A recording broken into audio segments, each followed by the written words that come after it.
Mesdames, Messieurs, bonsoir et merci de prendre ce rendez-vous dans le souci d'améliorer l'imposition et le recouvrement des taxes professionnelles. Le gouvernement béninois a pensé à la mise en place d'un nouveau système d'imposition des micros et petites entreprises. Il s'agit de la taxe professionnelle synthétique, une réforme qui entre en vigueur en principe le 1er janvier 2016. Nous allons donc en parler tout au long de cette émission, des enjeux et défis de cette réforme. Et pour ce faire, je reçois sur ce plateau Mme Vicessia Akoto Okri. Elle est administrateur des impôts. Mme Okri, bonsoir. Bonsoir, madame. Et M. Pascal Dantondi, lui aussi également, il est administrateur des impôts. Bonsoir, monsieur, et merci d'être sur ce plateau. Bonsoir, madame. Et justement, ma première question s'adresse à vous, monsieur Dantondi. Dites-nous, c'est quoi la taxe professionnelle synthétique? La taxe professionnelle synthétique est la nouvelle taxe qui résulte de la réforme du régime des micro et petites entreprises. Et par micro et petites entreprises, il faut entendre une entreprise dont le chiffre d'affaires annuel part de 0 à 50 millions de francs CFA. Et la taxe professionnelle synthétique regroupe 4 impôts qui étaient en vigueur par le passé et qui le sont encore pour certaines catégories d'entreprises dont nous parlerons certainement au cours de cette émission. Mais pour ceux qui sont désormais concernés par la TPS, elle regroupe l'impôt sur le revenu, la contribution des patentes, la contribution des licences et le versement patronal sur les salaires. Merci. Ok, Madame Okri, dites-nous alors pourquoi alors une réforme du régime fiscal des micros et petites entreprises? Merci, madame.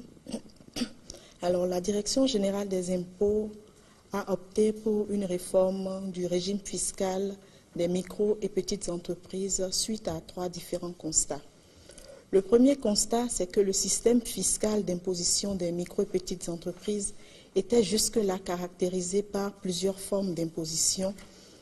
C'est-à-dire que dans les villes à statut particulier, qui sont Cotonou, Porto Novo et Parakou, les micro et petites entreprises étaient imposées à la taxe professionnelle unique. Et la taxe professionnelle unique est basée sur la valeur locative. Bon, la valeur locative, ce n'est rien d'autre que le loyer que verse cette entreprise-là du fait de l'exercice de l'activité dans un bâtiment. Dans les autres villes, c'est-à-dire celles qui ne sont pas des villes à statut particulier, les micro et petites entreprises étaient imposées au forfait classique. Et ce forfait classique était basé sur un bénéfice que nous appelons bénéfice forfaitaire. En dehors de cela, il y avait les transporteurs routiers. Les transporteurs routiers, eux, ils étaient imposés à la taxe unique sur les transports routiers. Et les revendeurs de tissus et divers étaient imposés au forfait des revendeurs de tissus et divers. Donc vous voyez avec moi qu'il s'agissait d'une fiscalité qui variait d'une localité à une autre. Donc ça, c'était le premier constat.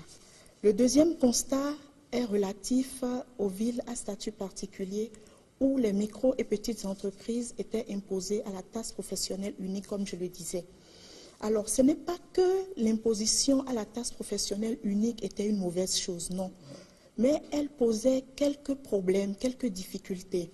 C'est-à-dire que l'administration fiscale n'arrivait pas à cerner le volume d'affaires réalisé par ce genre d'entreprise-là, c'est-à-dire les micro et petites entreprises. Deuxièmement, je peux bien être en train de vendre de l'or dans une baraque qui n'a l'air de rien, dans une baraque au coin de la rue, et vous, peut-être, madame, vous serez en train de vendre des divers qui ne donnent pratiquement rien dans un local bien aménagé et bien situé.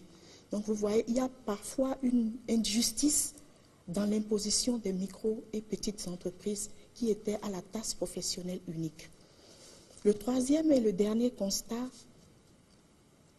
c'est le statut de l'entrepreneur qui est arrivé s'ajouter à ces 2 constats que nous avions déjà. Donc le statut de l'entrepreneur en réalité vise à inciter les acteurs du secteur formel à aller vers le secteur formel. Et dans sa mise en œuvre, nous nous sommes rendus compte que nos dispositions fiscales telles qu'elles étaient ne nous permettaient pas de mettre en œuvre de façon satisfaisante ce statut-là. Donc il y avait besoin de faire un toilettage de nos dispositions. Donc ce sont ces trois constats que nous avions faits et ce sont ces trois constats-là qui ont amené la Direction générale des impôts à aller vers une réforme du régime fiscal des micro et petites entreprises. Et comment en êtes-vous alors arrivé à une telle réforme? Est-ce qu'on peut avoir une idée du processus et le point des activités qui ont conduit à la réforme? Alors, il faut dire que ça a été un long parcours. Oui. Nous avons commencé déjà depuis l'année 2010 et les travaux ont commencé. Il y a eu beaucoup de réflexions et d'ailleurs, ces réflexions nous ont amenés à créer un comité au sein de la Direction générale des impôts. Et ce comité avait pour objectif de réfléchir sur une réforme adaptée aux micro et petites entreprises qui serait basée sur un critère unique qui est le chiffre d'affaires. La deuxième étape a été l'élargissement des réflexions au cadre d'autres institutions, telles que la Banque mondiale, qui a appuyé la Direction générale des impôts dans la nouvelle réforme du régime fiscal des micro et petites entreprises. Et comme troisième étape, je dirais l'implication des acteurs socio-professionnels concernés par la réforme. Je veux citer par exemple les représentants de la SOGEMA, c'est-à-dire la Société de gestion des marchés autonomes. Je vais citer les promoteurs bénéficiaires du Fonds national de la promotion de l'entreprise et de l'emploi des jeunes, FNPEJ. Je voudrais citer également les membres de l'Association nationale des communes du Bénin, ainsi que les centres de gestion agréés. Toutes ces structures-là sont impliquées dans la réforme du régime fiscal des micro et petites entreprises. Et la quatrième étape a été la réalisation d'une étude en vue d'approfondir les travaux de collecte qui avaient été effectués et d'anticiper sur l'impact sociologique de la réforme des micro et petites entreprises. Donc c'est l'ensemble de ces travaux effectués qui nous ont permis de rédiger le cadre juridique de la réforme du régime fiscal des micro et petites entreprises qui sera applicable à partir du 1er janvier 2016. Et quand on parle de processus, est-ce que les populations ont été sensibilisées? Ah oui, et d'ailleurs nous y sommes, nous sommes en pleine sensibilisation actuellement. Nous avons mis à la disposition des micro et petites entreprises des plaquettes qui leur permettent du moins de s'informer. Et en dehors de cela, nous avons parcouru l'étendue du territoire et nous avons fait des campagnes de rue afin d'informer, de sensibiliser nos entreprises. On peut dire que le message passe? Ah oui, en principe, le message doit passer. Ça devrait passer et nous nous y attelons. Quels sont alors les avantages de la taxe professionnelle synthétique? Alors, comme avantage, je citerai d'abord la simplicité et la prévisibilité de cette réforme-là. D'ailleurs, notre slogan, c'est la taxe professionnelle synthétique, un impôt plus simple et plus juste pour les micro et petites entreprises. Donc, je citerai d'abord la simplicité et la prévisibilité parce que le nouveau régime qui est là est normalement facilement compréhensible de nos micro et petites entreprises. Le deuxième avantage, c'est la facilité d'administration. Facilité d'administration d'abord pour le contribuable. Le contribuable qui désormais pourra dégager lui-même son chiffre d'affaires, c'est-à-dire le montant total de ses recettes annuelles, et qu'il va procéder lui-même à la déclaration de son chiffre d'affaires, il procédera au calcul de sa taxe professionnelle synthétique et ira de façon spontanée la déclarer au service des impôts. Facilité d'administration pour l'administration fiscale parce que désormais, nous avons une idée fixe du volume d'affaires réalisé par nos micro et petits entrepreneurs. Le troisième avantage, c'est l'élargissement de l'assiette fiscale. Tout à l'heure, je disais qu'avec le statut de l'entrepreneur, le but visé, c'est d'amener les acteurs du secteur informel à aller vers le secteur formel. Alors là, le but, c'est d'élargir l'assiette fiscale. Et lorsque l'assiette fiscale est élargie, ça veut dire que l'impôt pèsera moins sur une partie de la population. Donc, plus la base d'imposition est élevée et large, c'est-à-dire plus nous avons de contribuables à imposer, moins l'impôt pèse sur une petite partie de la population. Et le quatrième avantage, c'est le partage des recettes avec les collectivités locales. C'est-à-dire que le produit, c'est-à-dire les recettes que nous allons tirer de la taxe professionnelle synthétique seront partagées, et cela à part égale, entre le budget des communes et le budget de l'État. Donc ce sont là, de façon ramassée, les avantages de la réforme du régime fiscal des micro et petites entreprises. Et moi, je vais revenir un peu sur le processus qui aboutit à la réforme. Est-ce que durant le processus, vous avez rencontré des difficultés? Oui, des difficultés, c'est-à-dire lorsque, par exemple, nous regroupons les acteurs qui sont impliqués dans la réforme, tout le monde n'est pas forcément apte à comprendre cette réforme-là. Certains se demandent, mais pourquoi est-ce que nous sommes en train de tout changer? Est-ce que ça ne va pas engendrer des bouleversements au sein de l'administration? Est-ce que ça ne va pas engendrer des bouleversements également pour nos micro et petits entrepreneurs? Mais c'est une réforme, il faut y aller. Nous avons voulu simplifier la tâche aux micro et petites entreprises, simplifier également la tâche à l'administration fiscale, et nous espérons qu'à partir du 2 janvier, le 1er janvier étant férié, à partir du 2 janvier 2016, tout se passera bien pour nos micro et petites entreprises. Monsieur Dantonji, dites-nous quelles sont les personnes concernées par la taxe professionnelle synthétique. Merci, madame. Sont concernées par la taxe professionnelle synthétique les entreprises dont le chiffre d'affaires annuel est inférieur ou égal à 50 millions de francs CFA, quelle que soit la nature de leurs activités. Et il faut alors reconnaître que ce régime des micro et petites entreprises concerne deux catégories d'entreprises.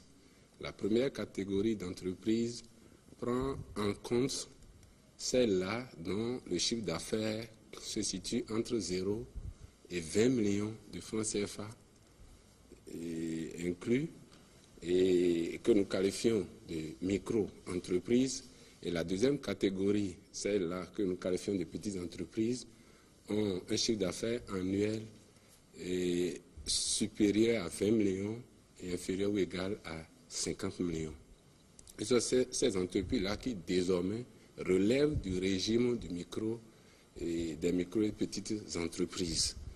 Et il faut quand même nuancer en disant qu'une entreprise qui a la constitution a un capital de 500 millions de francs CFA n'est pas éligible à ce régime. Pourquoi? Parce qu'une entreprise qui mobilise un capital de 500 millions de francs CFA aura forcément à mettre en place une bonne organisation de son activité ou de ses activités. Et vu ainsi, on ne peut plus qualifier une telle entreprise de micro ou de petite entreprise. Alors c'est pourquoi déjà le législateur a pris les dispositions pour qu'une entreprise dont le capital à la Constitution est supérieur à 500 millions de francs CFA ne soit pas alors imposée à la TPS.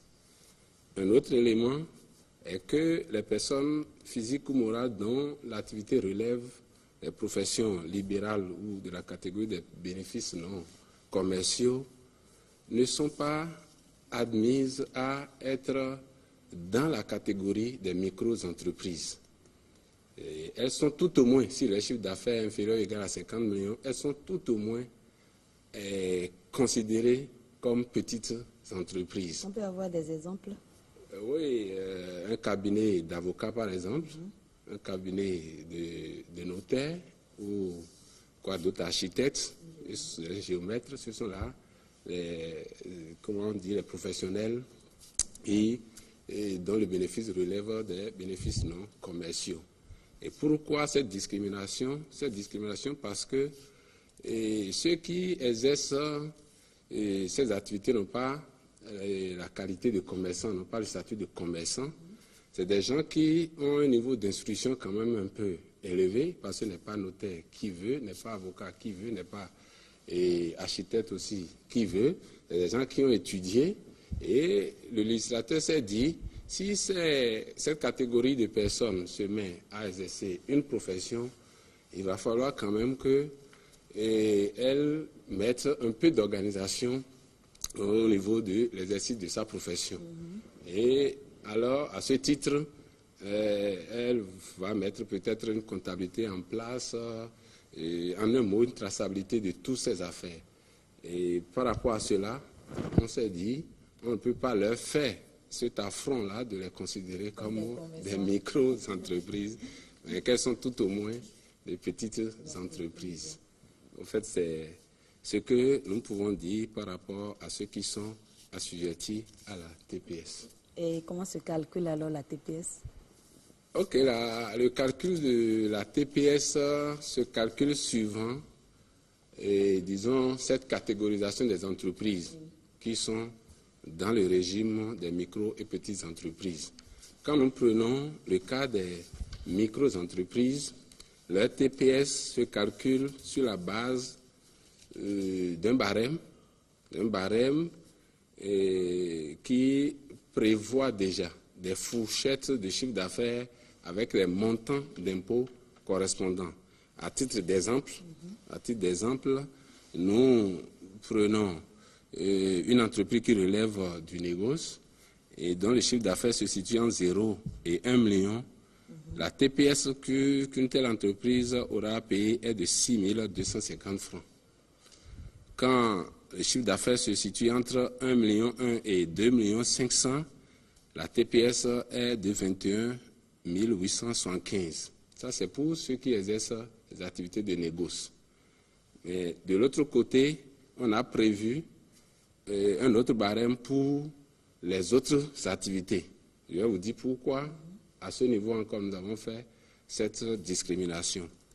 Alors, quand nous prenons une entreprise qui mène autre activité que le négoce et dont le chiffre d'affaires se situe entre 0 et 1 million, sa TPS est de 10 000.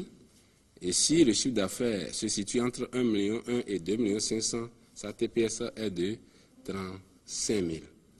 Nous avons fait cette discrimination, du moins c'est le législateur, puisque nous ne sommes pas habilités, nous, à créer l'impôt, c'est nos représentants au Parlement qui ont ce privilège-là.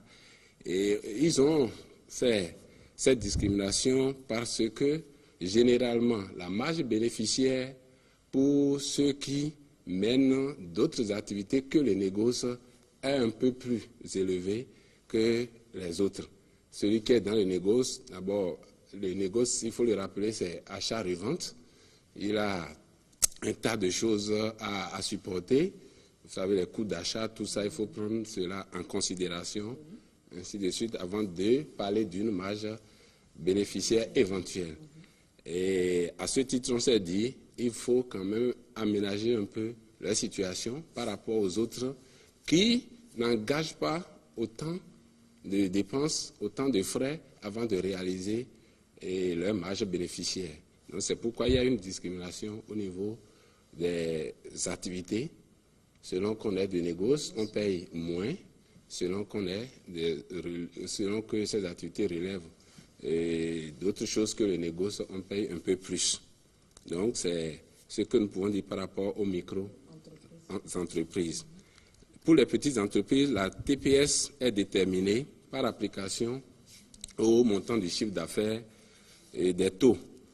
Et pour les négoces, ici également, on a fait la discrimination, deux catégories également. Les activités de négoce payent 1,25% de TPS sur leur chiffre d'affaires, tandis que les autres activités donnent lieu à une TPS de 2% sur le chiffre d'affaires. Et il a été retenu que pour les petites entreprises, la TPS à payer ne soit pas en deçà de 225 000 que nous appelons généralement le minimum d'impôt à payer. Donc c'est ce que nous pouvons dire par rapport, disons, au mode de calcul, comment on détermine le montant de la TPS pour les micro et les petites entreprises. Oui. Et puis maintenant, de quel système disposez-vous pour contrôler réellement le chiffre d'affaires fait par une micro ou une petite entreprise? Bon, il va... Je me lève, je dis, bon, mon chiffre d'affaires, c'est de 1 million de francs. Oui. De quel système disposez-vous pour réellement contrôler, pour savoir si je dis vrai ou si je suis en train de mentir? Ok, comme vous le dites, le système fiscal béninois étant déclaratif, et les dispositions en vigueur laissent le soin au contribuable de déclarer lui-même le niveau de son chiffre d'affaires, quitte à l'administration d'exercer à son tour son droit de contrôle pour éventuellement remettre en cause ce que le contribuable a déclaré ou pas. De quels moyens disposons-nous pour faire ce contrôle? Et il faut dire que la loi a donné suffisamment de moyens à l'administration fiscale. Il y a que pour ceux qui ne relèvent pas du régime dont nous parlons aujourd'hui, il y a possibilité de descendre même au niveau de leurs entreprises pour voir comment les activités se mènent et recourir à un certain nombre de documents pour pouvoir essayer de voir si ce qui l'intéressait à déclarer est sincère ou vrai. Prenons le cas de ceux qui sont concernés par ce régime. Et nous pouvons dire qu'il leur est fait une obligation, c'est sûr, nous allons en parler par la suite, de tenir, disons, des cahiers de recettes et de dépenses qui retracent ou qui vont retracer de façon chronologique l'évolution de leur chiffre d'affaires, c'est-à-dire la vente d'une journée consignée avec sa date, ainsi de suite, de manière que si on fait le point à la fin d'une période, ça peut être le mois, le trimestre ou l'année, on peut savoir le chiffre d'affaires qui a été réalisé au cours de la période. Ça, c'est un premier élément. À ce niveau, toujours le contribuable, il lui est loisible de mettre dans le cahier peut-être ce qu'il veut. Mais il faut dire que désormais, avec les outils qui sont en train d'être mis en place, la possibilité de recoupement est donnée à l'administration pour remonter à l'entreprise qui est fournisseur de l'entreprise dont nous sommes en train de contrôler la véracité du chiffre d'affaires. Donc, nous pouvons avoir accès à ces achats auprès de ces fournisseurs. Les fournisseurs nous disent « Ah, il a acheté pour tel montant chez moi au cours de telle période ». Ce n'est pas que nous prenons les achats immédiatement, nous les qualifions de chiffre d'affaires, mais ces achats nous servent de piste pour savoir s'il est en train de nous dire la vérité ou pas. Et de l'autre côté, il y a des applications qui seront mises en place dans le cadre de cette réforme qui vont permettre aux inspecteurs de pouvoir vérifier à chaque étape la véracité du chiffre d'affaires qui a été déclaré par le contribuable lui-même. Et au cas où la déclaration ne serait pas sincère, s'il y a des sanctions? Et la première sanction, c'est de rétablir l'administration, ou du moins l'État, dans ses droits, à savoir qu'on est obligé de lui faire un complément d'impôt, un complément de droit, sur la base des nouveaux éléments que les recherches ou les contrôles ont permis d'avoir.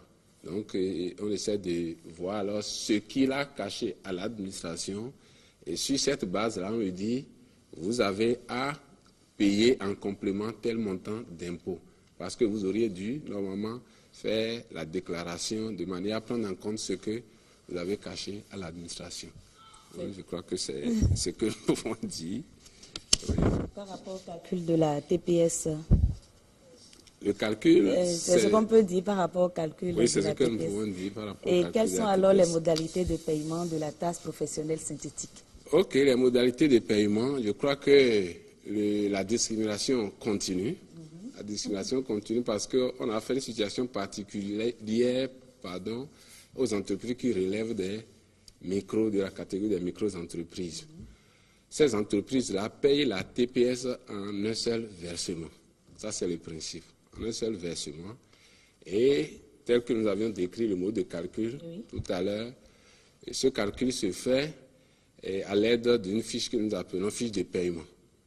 Avec cette fiche de paiement qui renseigne sur un certain nombre de choses, disons la raison sociale, le numéro IFU, les activités menées, et les fournisseurs, les achats, ainsi de suite, le chiffre d'affaires, avec tous ces éléments, et on procède au calcul de la TPS qui doit être payée en un seul versement. Ça, c'est le principe. Mais pour les micro-entreprises, oui. je suis avec cette catégorie d'entreprises. Et on a quand même ouvert une petite brèche pour les entreprises qui relèvent de cette catégorie, micro-entreprises, et dont le montant de la TPS dépasse 50 000. La loi leur a donné la possibilité de payer ce montant de TPS qui dépasse 50 000 en 2 versements, mais à part égale. La première tranche devant être payée au plus tard le 31 janvier de l'année et la deuxième partie au plus tard le 30 avril. Ça, c'est une possibilité de payer par tempérament qui a été offerte aux entreprises relevant des micro-entreprises. Pour les petites entreprises, le principe, c'est le paiement en 2 versements. En 2 versements, parce que vous devez vous rappeler que le minimum pour les entreprises qui sont qualifiées de petites, le minimum à payer, c'est de 225 000. Si on a pu permettre aux entreprises qui ont une TPS de 50 000 de payer en 2 tranches, il ne serait pas juste de ne pas permettre cela également aux entreprises qui sont qualifiées de petites. Alors, la première tranche est payée au plus tard le 31 janvier de l'année et la deuxième tranche intervient le 30 avril de l'année en cours. Et ça, c'est ce qui concerne, pour ce qui concerne les micros et les petites entreprises qui sont dans le négoce et autres activités. Mais il y a que les transporteurs routiers de biens et de personnes sont aussi concernés par la TPS. Parce que madame, dans son introduction, avait parlé du forfait TUTR, ce que nous appelions taxe unique sur les transports routiers. Cette taxe-là n'existe plus désormais. Elle est remplacée par la TPS. Mais la particularité à ce niveau est que les mêmes modes de calcul, les mêmes délais de paiement qui étaient en vigueur avec la TUTR ont été reconduits avec la TPS. Et à ce titre, le délai qui est donné pour les assujettis à la TPS STUTR, c'est qu'au plus tard le 31 mars de chaque année, cette taxe doit être payée en une seule tranche. En une seule tranche. Et pour vous donner un peu rapidement une idée du calcul, il y a un barème qui a été prévu également à ce niveau. Et c'est selon le nombre de places, de véhicules, et pour le transport public de personnes. Et là, quand un véhicule a un nombre de places se situant entre 0 et 9, alors la TPS STUTR, bien sûr, est de 38 000. Pour les véhicules, oui, de 9 places, de 0 à 9 places. Les véhicules dont le nombre de places se situe entre 10 et 20, la TPS est de 57 000, plus de 20 places, 86 800. Maintenant, pour les véhicules de transport public de marchandises, il n'est pas la question du nombre de places, mais il est question de poids, de tonnage. Ainsi, les véhicules dont le tonnage se situe entre 0 et 2,5, et pour ces véhicules-là, la TPS s'élève à 49 500, 2,6 à 5 tonnes, 57 000, 5 tonnes à 10 tonnes, 86 800 et plus de 10 tonnes, 136 400. Et tout ça à payer en une tranche. En une seule tranche. Il n'y a pas de particularité pour les transporteurs. Non. Au plus tard, le 31 mars de l'année. Bon, merci à vous, Monsieur Dantondier. Il faut dire également que cette réforme suscite assez d'interrogations au sein de la population. Et avant de poursuivre cet entretien, je vous invite à suivre ce micro-trottoir que nous avons réalisé. TPS, c'est encore quoi ça? Mais j'ai une question à vous poser. J'ai l'habitude d'établir mes états financiers. Suis-je tenu de déposer ces états au titre de l'année 2015? Cela me pousse à vous poser encore une autre question. Pour une entreprise qui avait déjà prévu ces états financiers, à quoi vont-ils servir? Edmond Rongor, je suis assistant comptable. Je travaille avec quelques petites entreprises. En fait, j'ai été tardivement informé de la TPS et ce n'est qu'au mois de septembre que j'ai mis en place mon cahier de recettes et de dépenses. Ma question est celle-ci. Comment ferais-je pour connaître le montant de l'impôt à payer pour éviter de courir le risque d'une taxation d'office? Bonjour chers amis. TPS, il y a de vos cadres, mais moi étant le fils d'un transporteur, je m'avais quand même posé une question. Je ne sais pas comment calculer mon chiffre d'affaires de manière à définir le montant de la TPS à payer. Quel conseil me donnez-vous? Oui, bonjour cher ami. TPS, c'est... Oui, bon, selon ce que vous dites, mais j'aimerais quand même demander si mon chiffre d'affaires change de catégorie d'une année à l'autre. Comment est-ce que je serai imposé? Si vous pouvez me donner quelques explications, ça me facilitera la tâche pour pouvoir vite rentrer dans la TPS. Merci, je vous remercie. Eh bien voilà, Madame Okri, autant d'interrogations auxquelles nous devons d'apporter des éléments de réponse. Votre point de vue par rapport à l'élément qui vient de passer? Alors, il dit qu'il est dans le secteur du transport et qu'il ne sait pas comment calculer son chiffre d'affaires de manière à définir le montant de la TPS à payer. Et il nous demande quelques conseils. Alors, tout à l'heure, dans les obligations, vous verrez que les micro et petites entreprises ont l'obligation de tenir un registre ou un cahier des achats, des dépenses, un registre des recettes également. Alors, le transporteur a également cette obligation-là de tenir son cahier de recettes, un cahier qui va retracer de façon journalière ce qu'il gagne. Et en principe, le transporteur, il connaît le nombre de véhicules, il a un certain nombre de véhicules, donc il peut déjà, à partir du nombre de véhicules, voir par exemple le nombre de voyages qu'il effectue dans une journée et par extrapolation, il pourra dégager les recettes qu'il arrive à avoir de son activité. Et donc ces recettes-là doivent être retracées dans un cahier. Et ce n'est pas seulement pour les transporteurs, c'est pour tout ce qui est micro et petites entreprises. Même la dame de Dantopa qui ne sait peut-être pas lire et écrire, je suis sûre qu'elle a une façon de dégager le montant de ses recettes. Elles sont déjà d'ailleurs plus astucieuses que nous autres. Elles ont plus d'astuces de toutes les façons. Parce qu'il faut qu'elle sache si l'activité qu'elle est en train de mener lui permet de faire des bénéfices ou si elle a des pertes à la fin d'une année. Donc il y a toujours une façon de faire le point.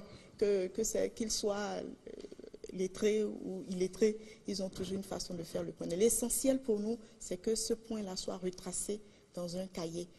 Et deuxièmement, nous avons les centres de gestion agréés. Donc, la loi a permis aujourd'hui aux micro et petites entreprises de bénéficier de la médiation fiscale. Et ce sont les centres de gestion agréés qui sont désignés pour assurer cette médiation fiscale-là. Donc, les transporteurs pourraient, et tous les autres contribuables d'ailleurs qui relèvent de la catégorie des micro et petites entreprises, pourraient s'adresser aux centres de gestion agréés qui pourront les assister et les appuyer dans la tenue de leur cahier de recettes et de dépenses. Et la deuxième interrogation dans le micro-trottoir, en cas de changement de catégorie d'une année à une autre, comment cette entreprise serait imposée? Alors, en cas de changement de chiffre d'affaires, c'est-à-dire, je prends d'abord le cas où le chiffre d'affaires augmente. Donc, lorsque le chiffre d'affaires augmente, déjà le trimestre civil qui suit cette augmentation, cette entreprise-là est déclassée. C'est-à-dire, elle sort de son régime. L'administration fiscale la sort de son régime et elle va à un régime supérieur lorsque le chiffre d'affaires augmente. Par contre, lorsque le chiffre d'affaires chute, je suppose que je suis petite entreprise, c'est-à-dire que mon chiffre d'affaires est compris entre 20 millions supérieur à 20 millions et 50 millions. Et l'année qui suit, je passe à 15 millions. L'administration ne va pas procéder au déclassement de cette entreprise-là. Elle ne passera pas dans la catégorie des micro-entreprises. Nous allons l'observer pendant 2 années parce que cette chute-là peut être accidentelle. Donc nous attendons la première année et si après la deuxième année, ça ne se rétablit pas, elle chute toujours, alors elle devient micro-entreprise. Voilà. Donc nous allons rester sur ce registre-là et parler alors des obligations liées à la TPS. Alors, comme obligation liée à la taxe professionnelle synthétique, il faut déjà dire que la première obligation que je vois, c'est la souscription de la déclaration d'existence. Toute nouvelle entreprise, d'ailleurs ce n'est pas que les micro et petites entreprises, toute nouvelle entreprise, y compris les micro et petites entreprises, ont l'obligation de souscrire une déclaration d'existence au centre des impôts territorialement compétents. Deuxièmement, il y a l'obligation de l'immatriculation à l'identifiant fiscal unique. Pour nous, aux impôts sans IFU, c'est-à-dire l'identifiant fiscal unique, il n'y a pas d'issue. Donc, il y a l'obligation de s'immatriculer à l'identifiant fiscal unique. La troisième obligation, c'est ce que je viens de dire, c'est l'obligation de tenir un registre ou un cahier des achats et des dépenses qui sera renseigné chronologiquement. Et également l'obligation de tenir un registre ou un cahier des recettes ou des ventes tenus également chronologiquement. Et tous ces cahiers-là doivent être conservés pendant une durée de 5 ans.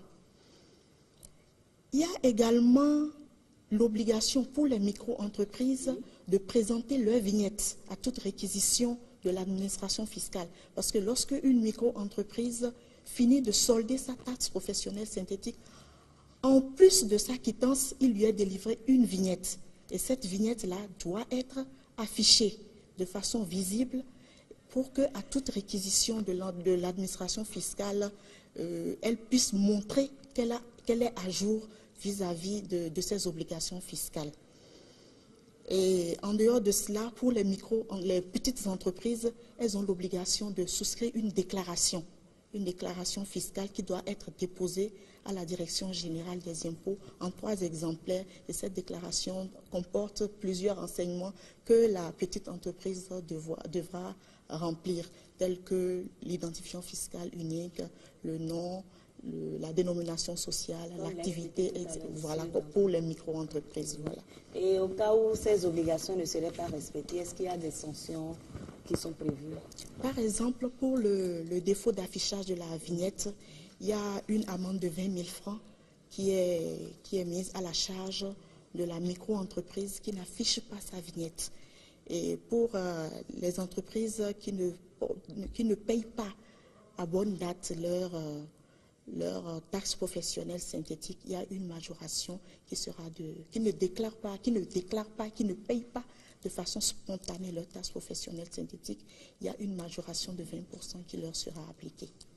Nous allons marquer encore une pause pour suivre la deuxième partie de notre micro-trottoir réalisé sur la taxe professionnelle. Nous avons recueilli encore quelques préoccupations des citoyens béninois. TPS, c'est encore quoi ça? Mais j'ai une question à vous poser. J'ai l'habitude d'établir mes états financiers.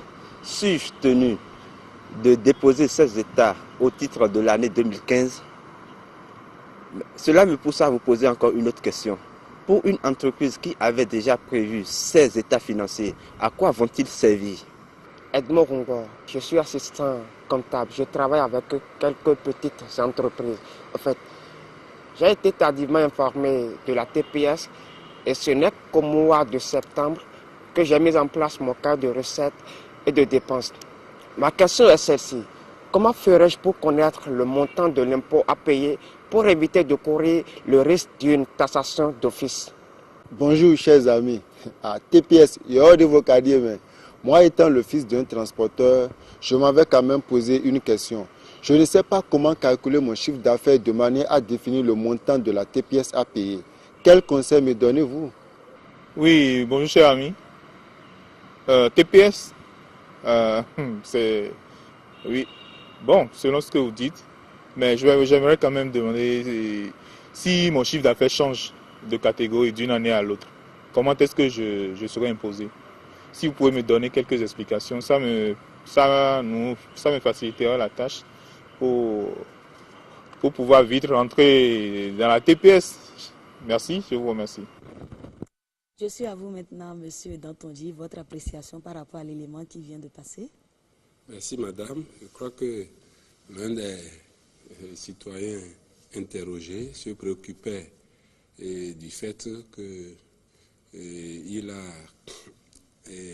est en train de finir l'exercice fiscal de 2015 et les états financiers qui devraient normalement être produits. Et ce citoyen s'intéressait à la nécessité ou non de déposer ces états financiers au service des impôts. Et il a continué pour demander si tel était le cas, s'il était dans l'obligation de déposer les états financiers et quel traitement serait réservé à ces états financiers.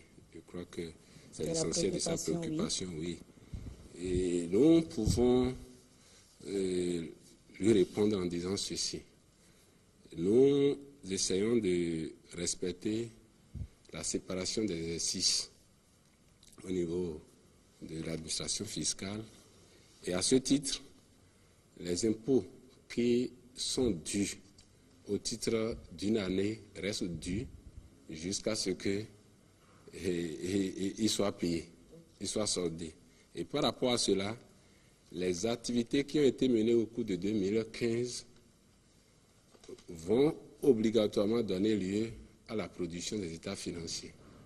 Et l'obligation continue d'être faite à ces entreprises-là qui désormais seront à la TPS à partir du 1er janvier 2016 de produire les états financiers au titre de 2015 et procéder au paiement des impôts y afférents. Les impôts eux-mêmes ils auraient déclarés à cette occasion, il faut qu'ils les payent. Et je voudrais préciser ceci. Après le dépôt des états financiers, l'administration peut revenir sur les déclarations pour, comme on l'a dit tout à l'heure, vérifier si les affaires ont été réellement déclarées comme cela se doit. Et s'il y a lieu, on procède à un redressement. Ce que nous appelons redressement, c'est-à-dire les rappels d'impôts. Et pour que ce qui est dû au titre de 2015 soit complètement payé. Et ce que je voudrais dire est que si les états financiers sont déposés au titre de 2015, les éléments que nous aurons au niveau de ces états financiers, notamment le chiffre d'affaires, vont nous permettre de lui déterminer sa TPS. D'abord, ces éléments vont nous permettre de situer cette entreprise-là, soit dans la catégorie des micro ou petites entreprises, et en conséquence, lui calculer sa TPS. Et la deuxième préoccupation? Et la deuxième préoccupation a trait au retard de la tenue des cahiers de recettes ou des registres de recettes. Je crois que si l'intéressé commence par tenir son cahier à partir de septembre, il peut quand même, à la fin de l'année, avoir une idée de son chiffre d'affaires, tout au moins pour les 4 derniers mois. Oui. Pour ne pas attendre qu'on lui fasse une taxation d'office, il est obligé d'aller vers l'administration en déclarant le chiffre d'affaires, en faisant une extrapolation, ce que nous appelons une extrapolation, c'est-à-dire ce qu'il a eu au titre des 4 mois, il multiplie ça par 3, il a approximativement une idée de son chiffre d'affaires annuel.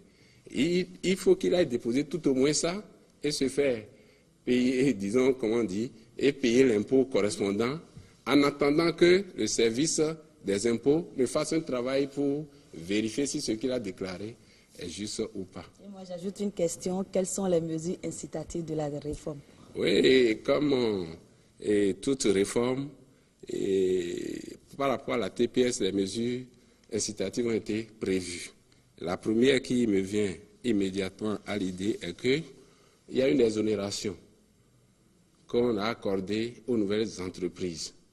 Mais on ne leur a pas permis de consommer cette exonération-là au titre d'une seule année. On a essayé d'étaler l'exonération sur 3 ans. C'est-à-dire la première année d'exercice, ils ont une exonération de 25%, deuxième année 25% et troisième année 50%. Il y a aussi les réductions d'impôts qui ont été prévues pour un certain nombre d'assujettis à la TPS. Il y a les artisans travaillant chez eux, ils ont leur impôt qui est réduit de moitié. Les adhérents des centres de gestion agréés ont également leur impôt réduit de 40%, et ce sur une durée de 4 ans. Et si leur activité relevait du secteur primaire, il y a une réduction supplémentaire de 10% qui leur est accordée.